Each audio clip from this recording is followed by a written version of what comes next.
bagay na hindi mo dapat gawin sa iyong ipon. Una is iwasan mo na wala kang purpose o goal sa iyong ipon.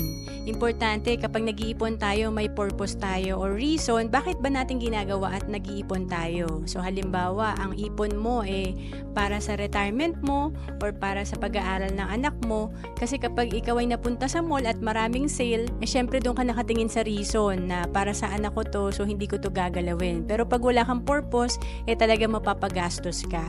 And pangalawa, iwasan mo mag-ipon lang sa unan at savings account. Syempre maganda talaga mag-ipon, pero hindi lahat ilalagay natin sa savings account kasi maliit ang kinikita nito sa bangko or sa savings account. Kaya importante matuto tayo mag-invest para mas ma-maximize natin yung growth ng pera natin. And pangatlo, iwasan mag-invest sa mga bagay na wala kang alam.